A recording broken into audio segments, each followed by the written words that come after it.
Hello, welcome, Pietro. It's really good to chat with you. Welcome to the show. Thank you. Thank you so much.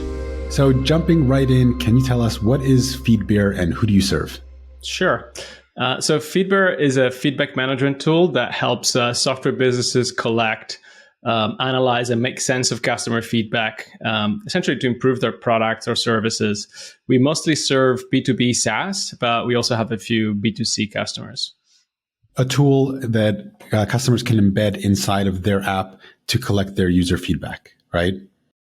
Correct. Yes, it can either be embedded or it can essentially become a white labeled feedback portal for the company. So they'll generally customize it and perhaps link to it from even emails or customer conversations or their marketing website footer, and have it as a space for their customers to go to whenever they want to suggest an idea, voice a problem, a need that they have found as they were using the product.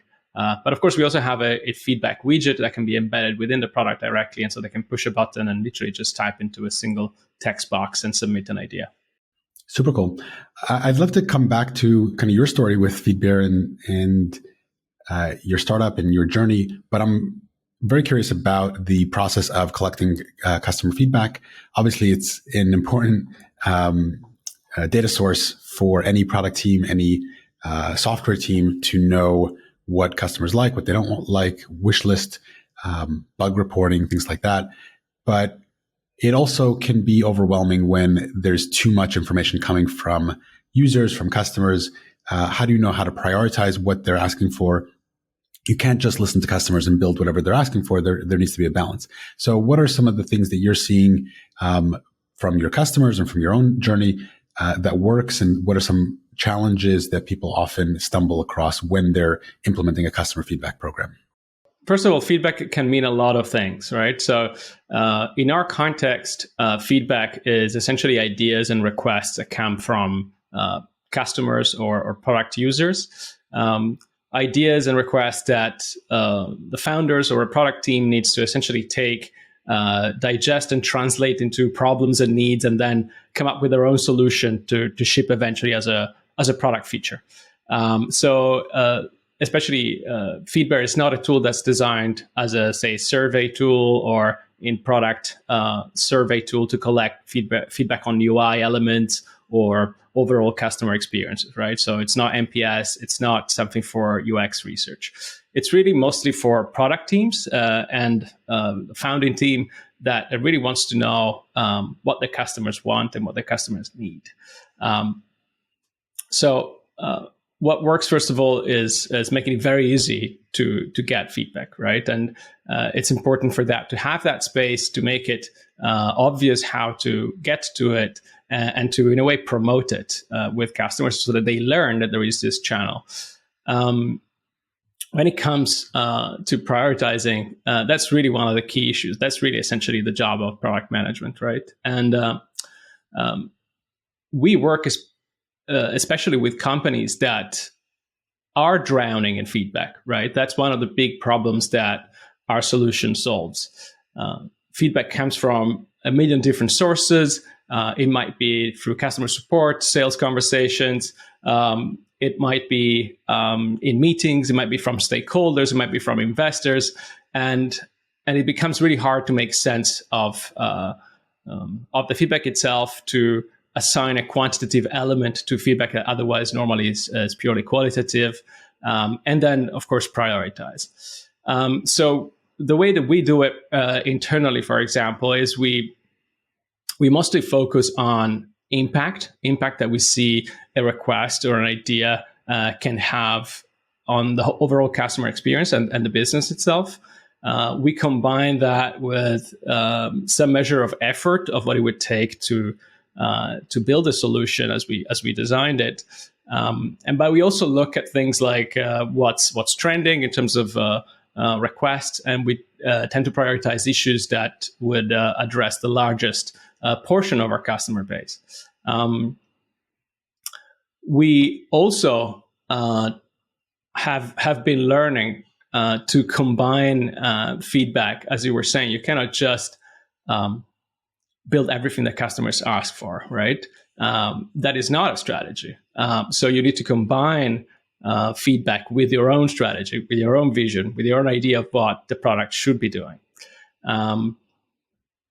And beyond that, I think from having a clear understanding of strategy and who you're trying to be and for whom, I think you also have or it's good to have the discipline to sometimes make bolder decisions about product, take bigger risks that don't necessarily come from just plainly listening to customers and their specific requests, but might actually come from digging very deep into what their problems are, what their needs are. And that, I think, is done through perhaps using a tool like FeedBear to collect ideas, but then going deeper with customer interviews or even just discussions. I think one big part of what FeedBear enables is that as soon as an idea comes in, you can start having a back and forth discussion with the person that suggested it, but also with anybody else who joins the conversation, right? And so going deeper to find the root of the problem that the customer is having, understand their context, and then have essentially the guts to take to make a bolder decision about product direction that might not be as obvious just looking at what's the most voted feature on your board. Yeah, I like that a lot. Your customers may be able to communicate to you what they think they need, but it's not necessarily what they actually need. And having that back and forth to uncover what is the why behind the ask, so that you're delivering maybe not what they asked for, but you're solving the need that they're looking to address. One framework that Adam Nash, actually, who's going to be on the podcast in a few weeks, he's talked about it. I don't know if it's necessarily his. I've seen different variations of it, but basically you have 3 different backlogs that are working in parallel, where you have your maybe it's actually 4 because you always have, bug fixes as its own lane, right? You have your strategic initiatives, like you mentioned, right? Those need to come from the company vision. Those need to come from the data. Your customers can't tell you those things. The next bucket is customer requests, especially in SaaS. You're always going to have those, and you need to prioritize a certain percentage of those. And then the last bucket is the customer delight bucket, which customers don't know to ask for, and they'll never be a metrics driver, so they can't be a strategic initiative. But if you don't have a lane for those, they'll never get done. So creating some space to allow those to happen as well is important. So agree with that kind of framework, and also how you positioned the customer feedback piece within the strategic initiatives, or in parallel to the strategic initiatives as well. So you have, when I looked at the product, it looked like you had 3 main features. You have the kind of the feature request portal where people can submit features. Then you have the bug reporting as well, and you have kind of like this build in public type forum, really, right? It's like things we need your help with, or things we want your feedback on, right? How's that used, and what are some of the best practices that you've seen with companies that do build in public, so to speak, right? Their roadmap is visible to everybody, or the product roadmap. They're ranking features based on feedback from their community, and all that is enabled within FeedBear. What are you seeing there, and what are some trends to look out for? I think there's a general misconception with public roadmaps, which is what you're talking about. It's very popular, at least among our customer base. It's kind of one of the core problems that we solve as well. And there's a bit of a misconception that essentially you're putting your entire roadmap and making it completely public. And of course, your competitors will see it and will copy everything you do. And it's a nightmare. We're not doing it. It has to be internal only, right? So we often hear that as feedback, and we have the internal only mode, right? We have the privacy features, and we're building a lot in that space as well, because it's genuinely a use case, especially having a mix of public and private. But I think where the value comes from that solution is you're kind of giving something in the form of visibility into what you're working on. You're making the customer feel like they're part of that their voice is listened to, but they also get something back in terms of knowing what's coming. So you're creating space for them to participate, submit their own ideas, but not just, also in a way wanting to stay up to date with what's happening, right? And that has great kind of spillover effects in terms of helping you drive feature adoption, helping you when you're announcing a new feature to essentially have them part of this community, so that when you're going to FeedBear and pick from a drop down, change status, and make an idea live, quote unquote, by announcing that it's actually now done, you essentially have a customer base that's automatically alerted to it, and of course it's a customer base that's generally far more engaged than the average. So you're giving something with a public roadmap, and you're taking back, I think, a lot in terms of user participation, insights, feedback. And I think you're also, in a way, responding to a way that has become more and more popular when it comes to building product, and something that has become more and more of an expectation from customers. If you think of crypto and Web3 and all those projects, that kind of idea of participation and working with a community to build something, I think there's a lot of good in that, and there's a lot that even the SaaS community is taking over. Very interesting. The conversations that are happening today, so if a company doesn't have a tool like yours, these feedback loops are happening anyway, right? So you're getting inbound requests or feedback into your customer success team or customer service.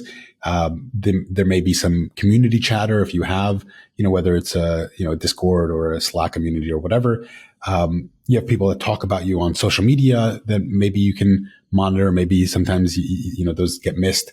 But how does all of that fit in with what you're building? Are you looking to replace that or augment it and centralize it in a single place? How does your platform serve that? Yes, I think that is one of the core problems that we address, and we want to build even more around that. But we're not a feedback automated aggregation platform, which tends to be about ingesting things like reviews and social media activity, as you were saying.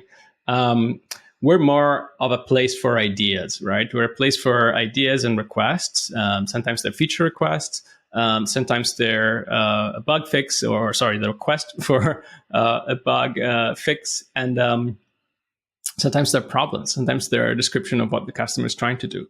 And one core principle we have with FeedBear is to make things very customizable, right? So you can also shape the tool to really ingest whatever you want to have, right? So you can prompt your customer or your user with specific questions, and of course that will affect what you're getting in.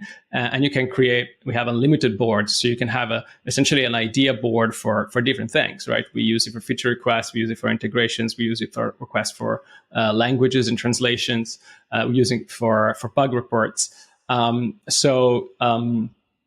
You have a lot of flexibility around that to really ask the questions that are most meaningful to you, or to separate things out in different ways.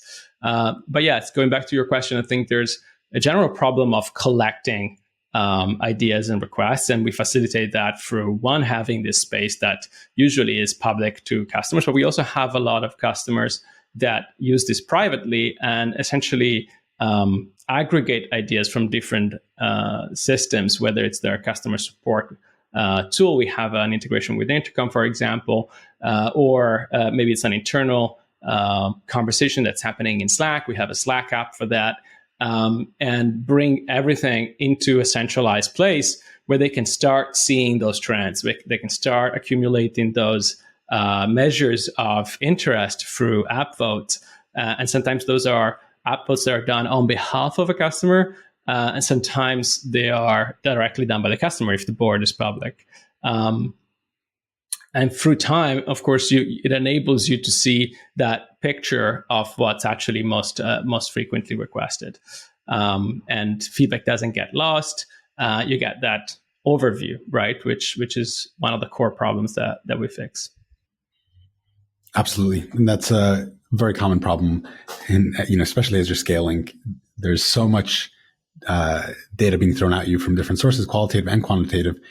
So having a viewpoint where you can collect and then rank and then act on that input and that stimulus is critical. So let's rewind in history here. What got you to start FeedBear? Was it a personal pain point? I know that you have a couple other businesses that you've started, a SaaS business and a services businesses.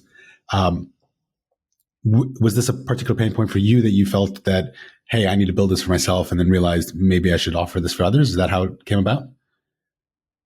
Yeah, that's interesting. So there's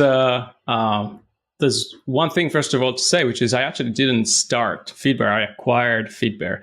FeedBear was built in 2018 first by a guy called Thomas Stenicki. He was working at a startup agency, essentially an agency doing software development for startups, and kind of saw the pain that his customers, his clients had prioritizing ideas and kind of how scattered they were, essentially, and priorities changing all the time. And so he wanted to build a tool that could help making that type of rapid product development easier. And I acquired it in 2021. So he took it to a certain point. When I acquired it, he had a handful of customers. And since we've been, essentially building out the product, building out the company around the product, and we're now a small team of 5, including myself. We have about 100 customers using the product, and still completely bootstrapped and, or maybe I should say self-funded, in the sense that I have been investing myself into product development and marketing through the revenue generated from my other businesses.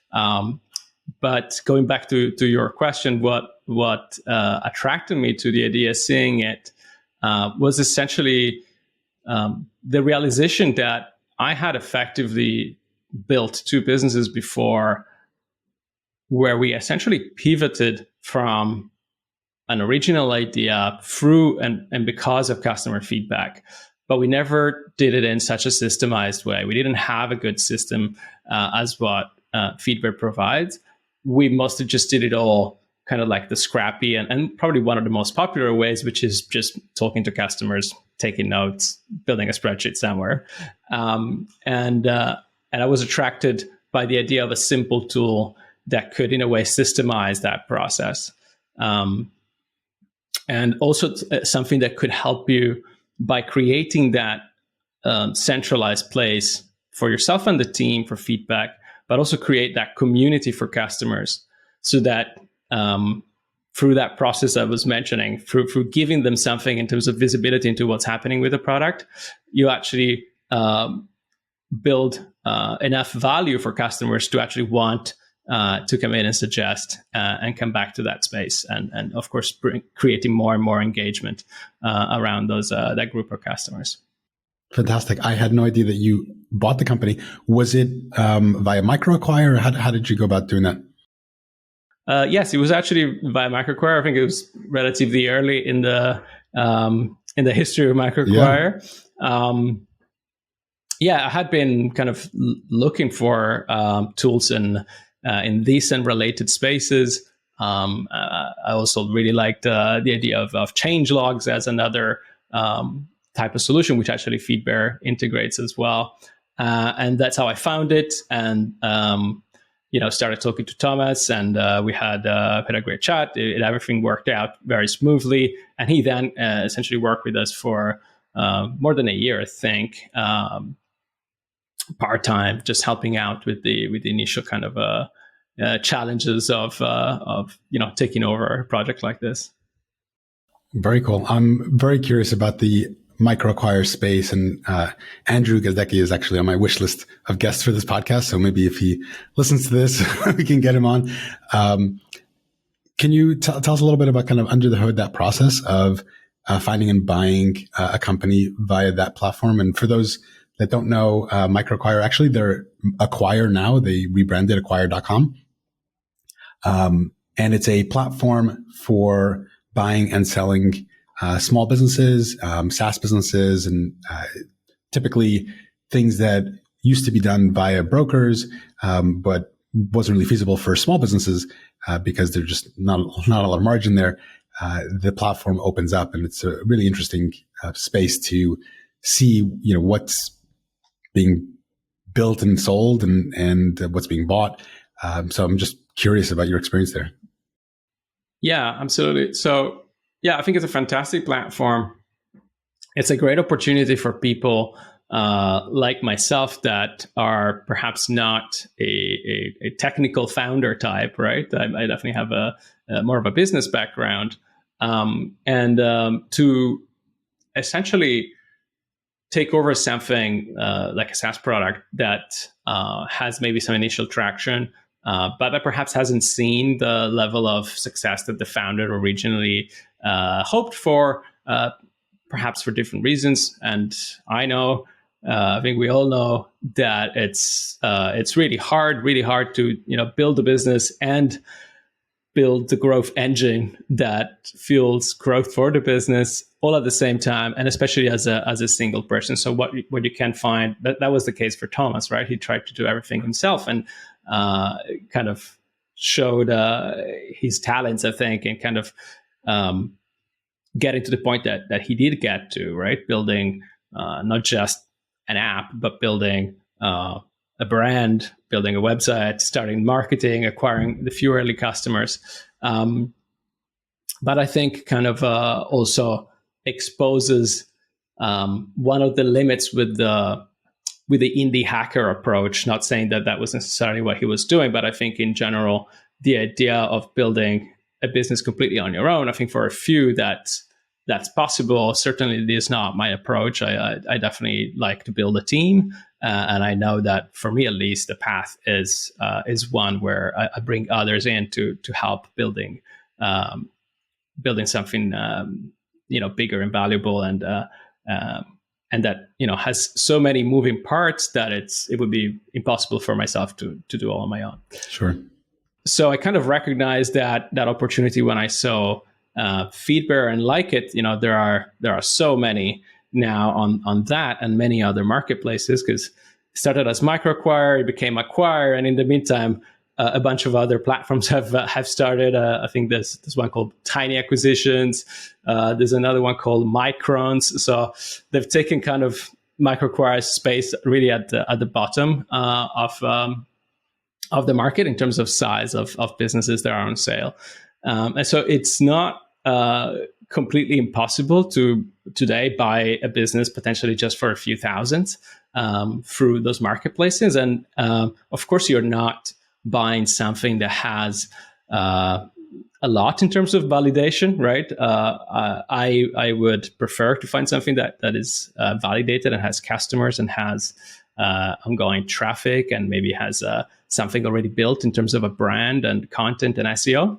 But you can definitely find a lot of great opportunities these days at various sizes of the business, which are, I think, a fantastic entry opportunity for someone that has the skills to grow the business, maybe both on the building front and the marketing front, to pick something up and skip maybe a good couple of years of painful work while you maybe have zero customers and you're just building product in isolation, which I think is the hardest part to stick to, especially if you're bootstrapping, because things are slower, because you can't have 5 developers working on it, and so being able to essentially start a business with a product, I think it's a fantastic shortcut to take, knowing that you might have to eventually pivot, you might have to do a lot of catch up in terms of understanding the market, understanding the customer, finding a direction, because most likely the person selling hasn't had everything figured out. Well, no business does, right? Nobody has everything figured out. Yes. It actually can go full circle. There are companies that were bought on MicroAcquire at the early stages. Someone built it up and then put it back on the platform. And that's why they rebranded, because they're no longer just MicroAcquire. They have big businesses on there for sale as well. So it's an interesting approach. Let's focus in on FeedBear's acquisition and growth strategy. You bought it with some pieces in place, but obviously not a very large user base, and you've been growing steadily since then. What channels or strategies have worked for you on the growth side? What hasn't worked, and what have you learned along the way? Yes. So I have also other two businesses, as you mentioned, and it's hard not to want to transfer some of that knowledge into a new business, right? And also the knowledge about what I feel is a better match for myself, my skills, and what I like, and the context of a bootstrap business, right? Which is very different, I think, from VC. And so, in terms of choices for channels, we started with trying maybe a bit more than I was comfortable with or that I knew, and we tried, for example, paid ads across multiple channels, and eventually we decided to put a good stop or perhaps a pause on it as we focus on the things that are, I think, that I prefer as a channel, to be honest, as a bootstrap company, which are essentially content, SEO, and outbound sales, direct sales, outreach. So organic channels that I think work, of course, require some investment, but essentially work off of time more than money. I find paid ads can be challenging for an early stage bootstrap startup, in part because the market is affected by many players that are playing slightly different games from yours, right? And there's a lot of VC backed businesses that need to acquire customers fast and are willing to pay a lot for those customers without a need to make a positive return in the short term. But you don't have that luxury in a way as a bootstrap business. You have to make it profitable, right? And ideally, you want to see that return pretty fast. So I think perhaps not an ideal channel, sometimes possible, sometimes not. I think the game is also changing, so we might be back. But for now, we're really focusing on organic channels and mostly SEO. So we're doubling down on that. We want to build a lot more. We're focused on simple blog content, but we want to build a newsletter, podcast, a resource library, everything essentially that helps product managers in their job. Specifically product managers. Yes, that's mostly our ideal persona. It's product managers, heads of product, startup founders. And there's some overlap, I think, and some intersection with customer success, customer support as well. Yeah. And there was a stat put out a few years ago that 40% of all VC dollars were going straight into Google and Facebook ads. And I believe that percentage has gone up since then. So you're absolutely right. When you're looking for paid acquisition, you're competing with some really deep pockets often. And you have to be really smart about where those dollars are going and what the result is. Oftentimes, especially if you're a VC-backed company going for hypergrowth, it's the right strategy to employ, high spend, X amount of payback, whatever you're comfortable with, whatever your runway allows, in order to capture market share and grow, right? With a bootstrap startup or with, startups in very competitive fields where that acquisition cost may be too high for the company to survive or to stomach at that stage. Other channels, you got to get creative, and organic channels are always great. The problem with them is they take time, right? It's not an immediate, turn on the ad, see a thing. And then the other downside of organic channels is that attribution is really hard, and people love to be able to draw a line between, I spent $1 and I got back $1.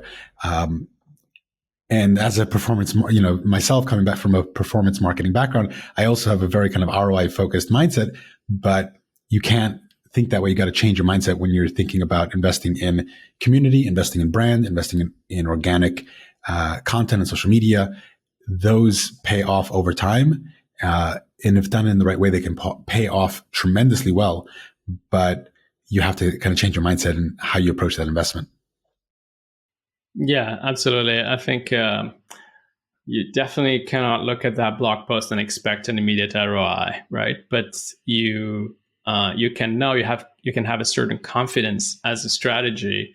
You just want to be found essentially whenever your customer has a problem that's related to your product. And I think as simple a strategy as that, it can get a long way, right? Essentially answer every question your customer has. And eventually it builds up. It kind of, it's a self-reinforcing cycle of your site gains authority the more content you have, right? And the more kind of deep expertise you demonstrate in a specific area on a specific problem.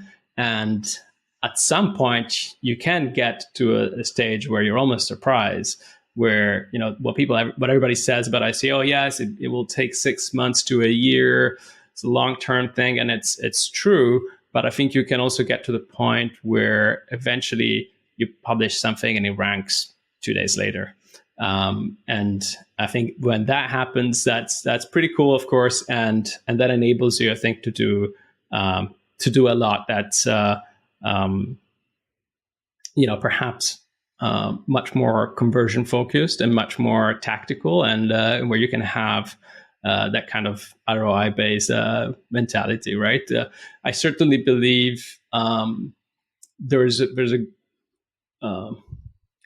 an opportunity in going a bit more conversion focused and kind of starting from the bottom of the funnel when creating content, rather than the other way around. That's, you know, popular if you think of your blog as a blog where you go and sometimes share what you did in your last team retreat, right?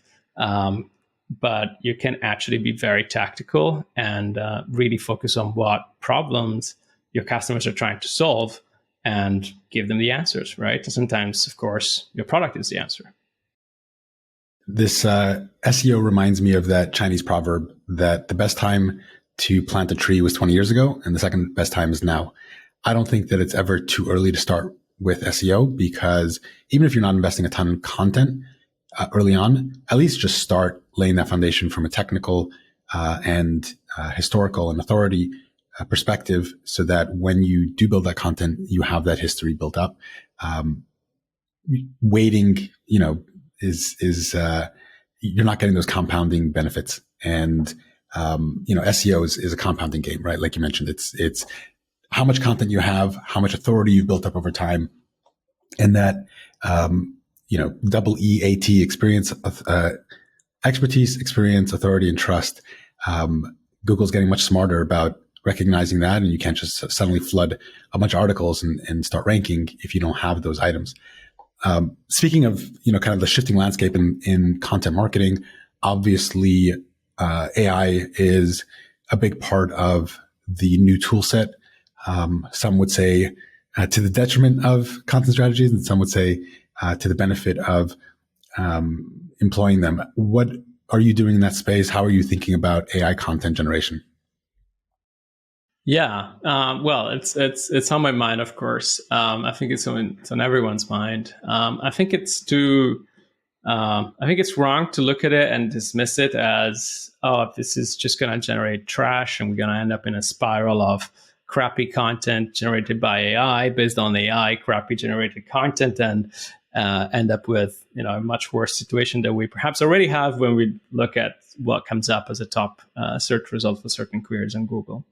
I think actually there's a lot of potential to augment work that you're doing, starting from data, for example. There's a lot that I think you have to fix in a way, or you have to find clever ways to input into the tools to actually get something that's factually correct, right? I really don't think it's as easy as give it a title and publish whatever comes out. That will most likely for some time still give you very unreliable information that I think we are doing a disservice publishing directly, right? But there's a more programmatic SEO type approach where you can scale certain content types. And we're not just talking about blog posts, right? That you would have perhaps done with a template before. And now you can actually have something that is much better written, much more enjoyable to read, right? There's that. I think there's approaches where you can just simply write faster, right? So if you know what you're writing about, right? If you can tell, if you can edit, then this is just a tool, right? That speeds up the process for a writer, for an editor, for a team, or even for just a single writer, right? I think it does allow you to have a smaller writing team. It does allow you to do the work of what that you would have probably done with a freelance blog writer before, a bit faster, perhaps with fewer of those writers. Yeah, I personally am using AI augmentation every day in various capacities. I've yet to come across a use case where one click and it's done. I have not found it to be that good yet, but I'm absolutely for utilizing it to make your team more efficient, be able to produce more with less, and it's wild how quickly it's improving in its ability. So really excited about what's changing in every area of marketing, and not just marketing. I think every area of our life is going to change with AI.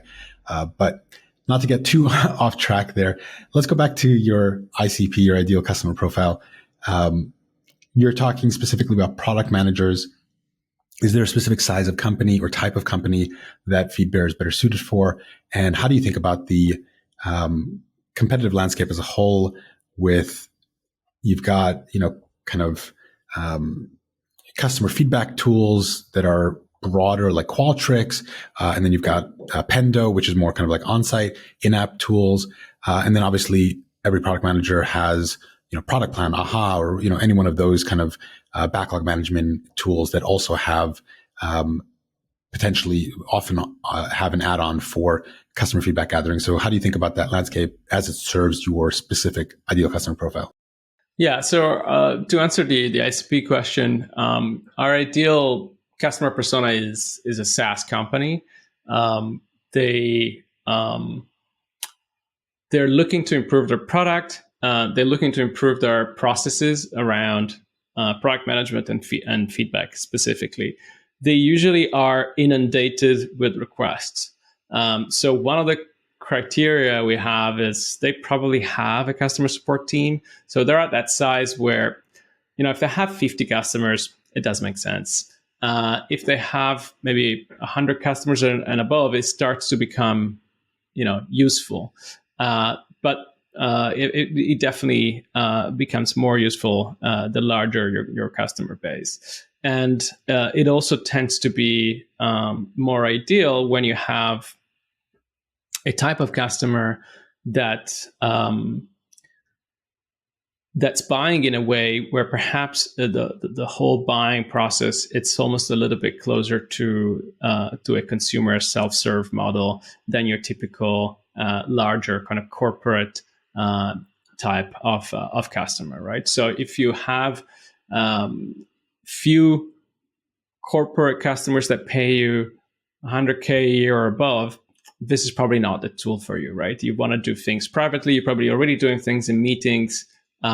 This is not the sweet spot for a solution like this. We work with companies that have a feedback problem, and their feedback problem can be that they don't answer it the best possible way. Feedback gets lost. It's hard for them to really get a full picture of what customers really want the most. And therefore, sometimes they get sidetracked by whatever is perhaps the loudest customer or an internal team, and that get to get their own way, essentially through being louder, more persistent. And in that context, a solution like FeedBear essentially creates the right expectations, right? It creates a place where customers can go and see that there is a process. And with that, I think it kind of solves a bunch of related problems. Like customers might make a request and there's literally just expect it to happen, right, in a certain time frame. But if you do see that there is a process, that there is a space to collect other people's opinion and votes and collect that quantitative element, you probably know to wait and to understand that, okay, it's probably going to have to have the same treatment that all these other requests are getting, right?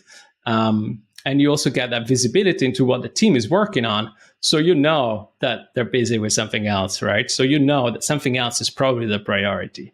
And that, in a way, solves a lot of the problems that teams have, and just making sure that customers can make a request and, in a way, be happy and satisfied, even if the thing is not getting built next month, right? Right. The famous last words of any product manager is, I'll add it to the backlog, right? I'll add it to the backlog. Exactly. And what happens most of the times is I'll add it to the backlog and the customer never hears again, right?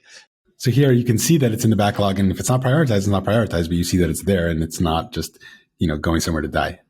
Exactly. And you get, as a company, you also get this kind of automated way to close the feedback loop, right? Some ideas will die, and they probably had to die, right? But some ideas will get built. The problem is when you build them, oftentimes, let's say that you forget, but oftentimes you just don't go back to the customer that requested it. You don't have the data, or you don't know who else was also interested in that request, unless you were hyper diligent tagging requests in Intercom or whatever. And so with a solution like FeedBear, you're kind of automatically notifying them all when you actually have released it, and even earlier in the process. So for them, it creates this space for customers to participate. It gives teams an opportunity to get a pulse on what customers want. They get an ongoing flow of ideas to work with, which is incredibly valuable, right? And sometimes you can take the idea as it is. Most times you'll have to do a bit of work, of course, digging and validating and suggesting solutions, and feedback creates the space for that. And as I mentioned, it creates that community of customers around product. So going back to your question about competitors, this is quite a crowded space, right? I got into this space exactly because it was a crowded space, right? I knew there were a lot of existing competitors and solutions, and that's what kind of made it appealing to me, because it was a validated problem with a validated solution, which kind of means that for us as a bootstrap team, we don't really have to educate the customer about the problem, and not even convince them that an idea board with app voting and discussion and collaboration is a good solution, because they already know. They come looking for something like that, right? And that is what allows us, I think, to build a bootstrap business in the space, and essentially just focus on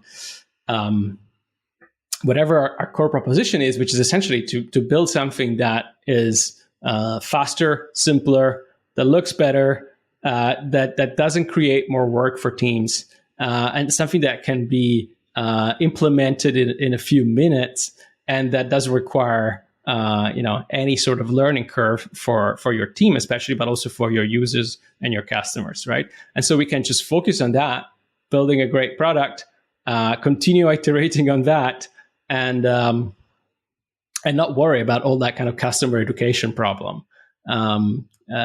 Don't worry or having to argue about whether we have the right solution. We know the solution is good, right? So that part of the problem is validated, and I think it takes away a lot of risk. Yeah. Dangerous words often for startup is educating the market, right? If you're a pioneer in a space, you spend a lot of money and a lot of time to bring the market to you. And oftentimes those pioneering companies bear the brunt of that effort and win the war, lose the game, win the battle, lose the war, because they've just spent all of that capital and energy getting the market to where it is. And ultimately, the better mousetrap comes along and then scoops up all of that created demand. So if you're in a crowded space, there's other challenges of competition, but at least you know that the problem is real, the solution is validated, the market exists, and then you have to figure out how can you carve out your approach, your unique value proposition, and find your customers, right? I want to shift for a bit and talk about your journey in this business and your other businesses. You've avoided taking venture capital, and you've bootstrapped or self-funded these businesses. Talk to me about your thought process and internal calculations around, what makes sense for you and for the business.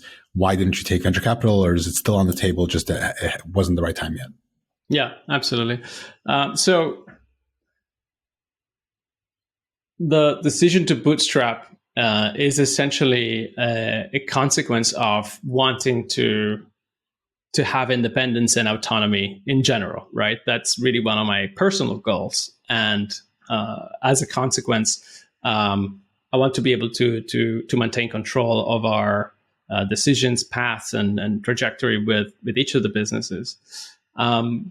So the idea and is that we can, and I think everybody should build a sustainable business, right, and grow it organically. And I think whether you decide eventually to go down the VC route and raise funding to fuel growth, which some ideas totally deserve, right, and it would perhaps be a missed opportunity not to. But I think starting from that solid foundation, building that solid foundation of a solid business model, it's a good way to start, right? I'm not so sure about raising funding without having done that pre-work, and I think it's very viable today, right?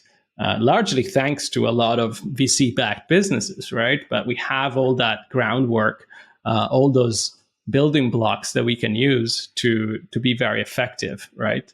And so it's become more and more viable to build a bootstrap internet business of some sort, even a software business.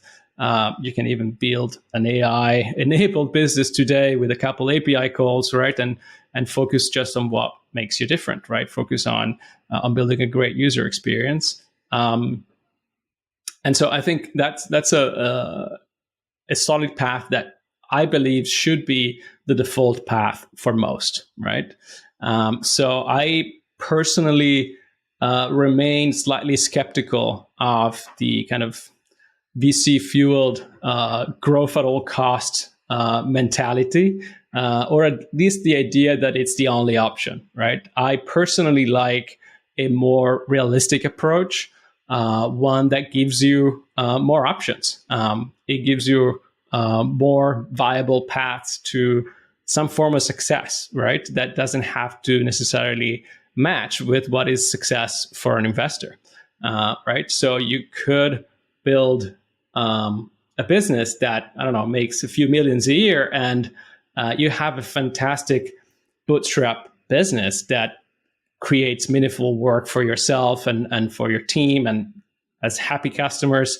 And it can just be that, right? And you can decide that that's totally enough for you and be satisfied with that and continue growing, right? It doesn't have to be a choice of that comes from lack of ambition. You can really go for growth as well, but you might just do it on your own terms, right?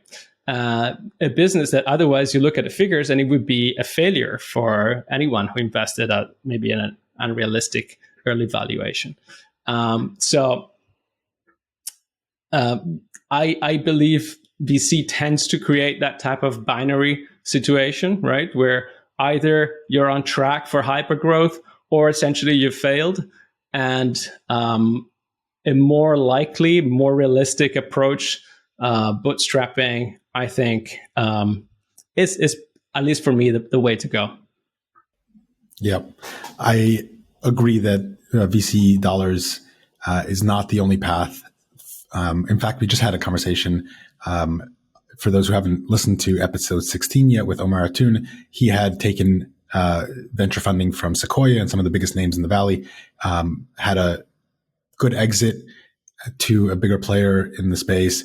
And he talks honestly about kind of the pros and cons of taking VC money and what that means for you and for the business. And it's a completely different path, right? Once you get on that train, you've got to keep going and you've got to get to the next station.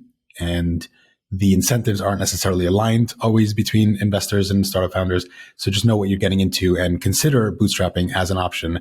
And that could be a really good path for you as a founder. Of course, on the flip side, they say that, a bigger percentage of a smaller pie isn't necessarily the best outcome. But not all businesses need to blitz scale, in the words of, what's his name? Hoffman, with regards to capturing market share as quickly as possible. Not all markets are zero sum, so you can grow more organically in some cases and still have a viable business. Pietro, I'm really enjoying this, but we're running low on time here, so we're going to transition to the exciting lightning round. I'll ask you some questions, free associate, whatever first comes to your mind. Sound good? Cool. So you're now running 3 businesses. You're kind of like the bootstrapped Elon Musk here. Tell me, how can you stay productive? How do you manage your time, and what have you learned to maximize your ability to run all 3 companies successfully? Yeah, I don't have a secret. I think what I do is what many others do and have learned around time, which is finding good people and having them help you build the business. And so you're essentially building the team before you build the product, before you build the company. And that, I think, is the model that I'm going for, right? It took me a while to figure out, right? It wasn't obvious at the beginning. And then the big kind of mentality shift is to, do less and less myself, essentially fire myself through time from essentially every job in the business. And find people to replace myself with. So that's the way. Is that because you're getting really good at creating processes that allow you to delegate, or is it just identifying people that you can just kind of hand off a section of the business and say, "Hey, you run it, you figure it out," and they're able to do it on their own? I think it's both, right? It's first of all wanting and to delegate almost everything. And I do think eventually the job of the founder is to have literally no job. So you delegate your way to that situation where you have processes in place, SOPs for everything. You have people in charge who can make the decisions for you. And the tough thing to do actually is to learn delegation itself, right? To learn to accept execution from someone else, and to accept that execution is not necessarily going to be as good as yours, but hopefully you might actually be better, right? I have that type of generalist background, which means I know a little about a lot of things. I'm not particularly great at any of the parts of the job that it is to build a business like this, or the other business that I do. I've also gotten into spaces where perhaps I didn't even know that much in the beginning of, right? And getting other people to help with that, I think has been incredibly useful. And today, I think we live in a world where, post COVID and all, just the trajectory of where work is going is changing, and you can get an expert even without hiring that person that costs you, hundreds of thousands a year. You can hire an expert to coach you. You can hire an expert to guide you. You can hire an expert to take a little piece of the job and execute that independently, right? And that's kind of part of the learning that I'm doing, especially around marketing. Really try and look for those people and then break up the whole job into smaller pieces and get help and get people that can actually execute with almost minimal supervision, because they actually have done it before. They know it inside out. And they don't need to, quote unquote, be managed, right? So keeping the team size very small, being able to execute that way, I think that's also part of what I'm figuring out and what I'd like to keep doing. Awesome. I'm a big fan of the fractional model, especially for marketing. Wink, wink. I didn't ask you to say that, but I appreciate those sentiments. What's a book, podcast, or newsletter that you find yourself recommending most often to someone else? Yeah, I really like the writing of Jason Cohen. Jason, who's the founder of WP Engine.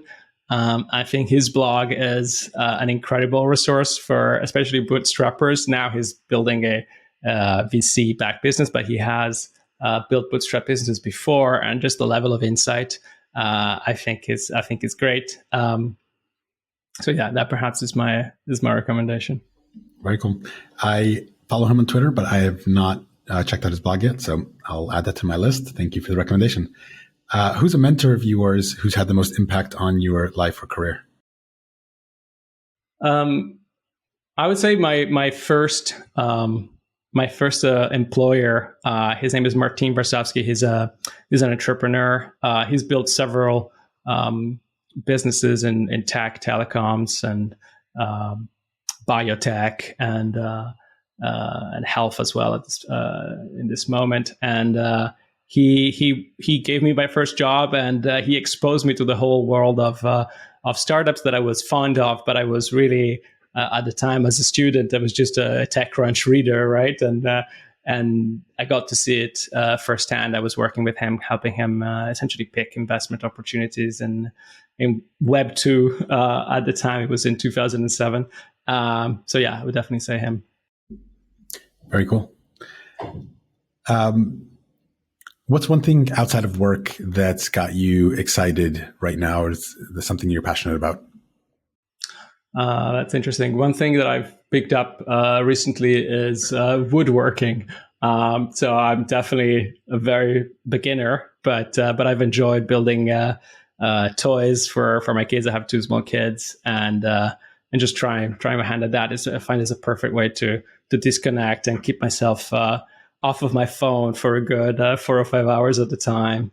And just the satisfaction of building something and having it in my hands after, that's really exciting. There's nothing like that. And you better concentrate, right? Don't let your thoughts wander when you're operating a table saw. Yes, you better do that. Stay focused. Pietro, I really enjoyed this. Thank you so much for your time. How can people reach you, and any last words for our audience?